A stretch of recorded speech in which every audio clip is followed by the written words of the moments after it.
इस एपिसोड के अंदर हम देखने वाले कि बेन अपनी ही तरह और प्लम्बर्स बच्चों को ढूंढ रहा होता है।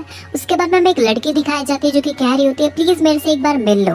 और जैसे वो दरवाजा खुलता है अचानक से उस लड़की को पता नहीं क्या होता है और वो ज़ॉम्बी के अंदर बदल जाती है। आखिर उस घर के अंदर ऐसा क्या होता है और ये जो लड़की है ज़ॉम्बी के अंदर कैसे बदलती है। एपिसोड की शुरुआत उसी लड़की से होती है जो कि एक घर के अंदर जाती है और अचानक से ज़ॉम्बी बन जाती है। इधर हम देखते हैं बैन को जो कि ग्रैंडपा मैक्स का एक ही मैसेज बार बार देख रहा होता है जो कि उसे पिछले एपिसोड में मिला होता है। अगर आपने पिछला एपिसोड नहीं देखा तो मेरे चैनल पे जाके एपिसोड नंबर 4 देख लेना। उसके बाद में केविन कहता है कि ये पागल हो चुका है, एक ही चीज को बार बार देखे जा रहा है। उसके बाद ग्वेन केविन से कहती है तुम मुझे डिनर पे क्यों नहीं लेके जाते, देखो मैं जानती हूँ तुम मुझे पसंद करते हो और मैं भी तुम्हें पसंद करती हूँ, तो साफ साफ बोल दो ना। उसके बाद में केविन कहता है कि डिनर के लिए पहले लड़के पूछते हैं, तुम क्यों पूछ रहे हो। ग्वेन कहते तो पूछो फिर। केविन कहता है क्यों, कोई जबरदस्ती है। उसके बाद में ग्वेन थोड़ा सा नाराज होकर वहां से चली जाती है। उसके बाद बेन केविन के पास आता है और वो कहता है कि जैसा ग्रैंडपा मैक्स ने कहा था हमें और प्लम्बर्स बच्चों को ढूंढना चाहिए और तुम्हारे प्लम्बर बैग में काफी सारे प्लम्बर्स की लोकेशन होंगी। उसके बाद में केविन ग्वेन से पूछता है और ग्वेन भी चलने को राजी हो जाती है। उसके बाद में ग्वेन कहती है कि अगर हम तुमसे कोई बात कहें और तुम उसका सही से जवाब ना दो तो उस बात की जो इंपॉर्टेंस है वो खत्म हो जाती है। केविन कहता है छोड़ो भी ग्वेन। उसके बाद हमें एक लड़की दिखाई जाती है जो कि काफी ज्यादा कमजोर लग रही होती है और वो अचानक से एक ट्रक के सामने आ जाती है। वो ट्रक वालों से बचाने के चक्कर में उसका जो ट्रक होता है वो एक फ्लाईओवर से टकरा जाता है और वो पूरा का पूरा टूटने लग जाता है और सारी की सारी गाड़ियां नीचे गिरने लगती है। लेकिन इतने में ग्वेन सभी लोगों को बचा लेती है और वहाँ पे जितने लोग फंसे होते हैं उन्हें भी बचा लेती है। और जो बैन होता है वो ह्यूमंगोसॉर बन के उस फ्लाईओवर को सपोर्ट दे देता है और इतने में वो जो लड़की होती है वापस से कार से टकराने वाली होती है, लेकिन इतने में एक जना आता है और वो उसे बचा लेता है। उसके बाद वो लड़का कहता है कि डरो मत, तुम बिल्कुल सेफ हो और इन्हीं लोगों ने तुम्हें बचाया है। बैन कहता है नहीं, तुम्हारे दोस्त ने तुम्हें बचाया है। उसके बाद में बैन उससे उसके प्लम्बर बैच के बारे में पूछता है और बैन बताता है कि हम लोग भी प्लम्बर्स ही हैं। उसके बाद में वो कहता है कि मेरा नाम है माइकल मॉर्निंग स्टार और बैन टेनिसन मैं तुम्हारा बहुत बड़ा फैन हूँ।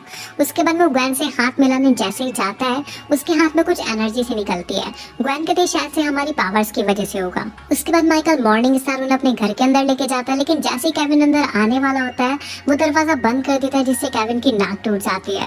उसके बाद में मॉर्निंग स्टार बताता है कि ये सारी की सारी मेरे पापा की प्लम्बर टेक्नोलॉजी है और वो ग्वेन का हाथ पकड़ लेता है और वो उसे एक मशीन दिखाता है।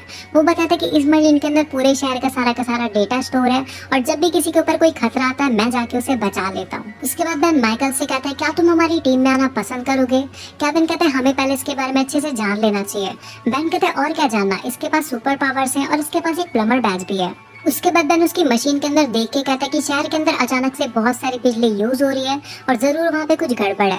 इधर हम देखते हैं ग्वेन के हाथ पे एक अजीब सा निशान आ जाता है और वो सारे के सारे उसी जगह पे पहुंच जाते हैं जहाँ पे वो गड़बड़ हो रही होती है। वहाँ पे वो लोग देखते हैं बहुत सारी ज़ॉम्बीज को जो कि सारी की सारी इलेक्ट्रिसिटी को अब्सॉर्ब कर रही होती है। उसके बाद ये सारी की सारी इनके ऊपर हमला करने लग जाती है और यहाँ पे माइकल कहता है कि इन्होंने मेरी स्कूल की ड्रेस पहन रखी है लेकिन मैंने पहचान नहीं पा रहा हूँ। माइकल अपनी पावर से इन्हें मारता है। उसके बाद में एक ज़ॉम्बी यहाँ पे केविन के पीछे पड़ी होती है और यहाँ पे बैन क्रोमास्टोन के अंदर ट्रांसफॉर्म हो जाता है जिससे वो इलेक्ट्रिसिटी उसके ऊपर मारती है, लेकिन वो सारी की सारी अब्सॉर्ब करके उसे एक झटका दे देता है। इधर हम देखते हैं ग्वेन को जो कि लड़ते लड़ते काफी ज्यादा कमजोर हो जाती है और वो नीचे गिरने वाली होती है, लेकिन इतने में माइकल आके उसे पकड़ लेता है। माइकल कहते तुम मेरी पावर यूज करके उन्हें मार सकते हो और ग्वेन उन्हें मार देती है। उसके बाद में माइकल अपनी पावर से ऊपर जितने भी पाइप्स होते हैं उन सभी को गिरा देता है जिससे वो सारे के सारे जो ज़ॉम्बी होते हैं वो बच के भाग जाते हैं।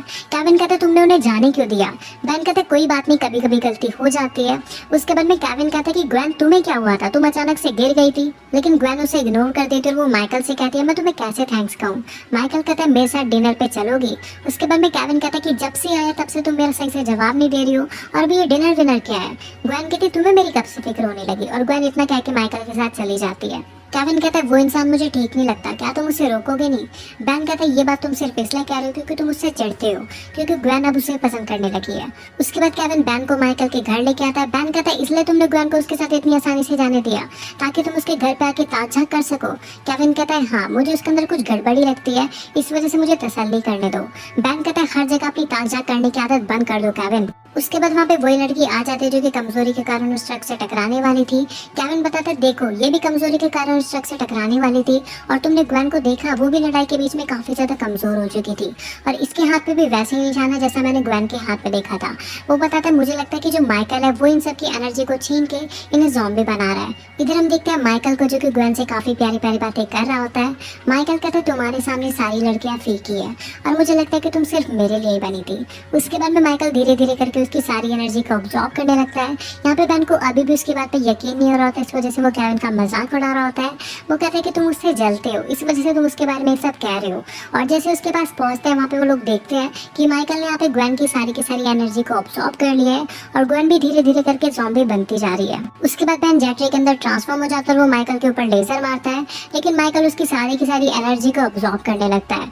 माइकल उसके ऊपर वापस से हमला करता है और यहाँ पे जो बैन होता है वो वापस से नॉर्मल हो जाता है। यहाँ पे जो केविन होता है वो भी उससे लड़ने जाता है, लेकिन यहाँ पे माइकल बहुत ही ज्यादा पावरफुल हो चुका था, इस वजह से वो केविन को भी काफी आसानी से हरा देता है। उसके बाद में यहाँ पे नेक्स्ट सीन में देखते हैं, यहाँ पे जो माइकल होता है वो अपने सारे के सारे ज़ॉम्बीज को उनके ऊपर छोड़ता है, लेकिन इस समय जो ग्वेन होती है वो उठ जाती है और वो माइकल का हाथ पकड़ लेती है और वो अपनी सारी की सारी जो एनर्जी है उसे अपने अंदर वापस खींच लेती है। और जो माइकल होता है वो धीरे धीरे करके थोड़ा थोड़ा बुढ़ा होने लगता है और वहाँ पे जो सारी ज़ॉम्बीज लड़कियाँ होती है वो माइकल के ऊपर हमला कर देती है, जिससे उन सभी की एनर्जी उन्हें वापस मिल जाती है।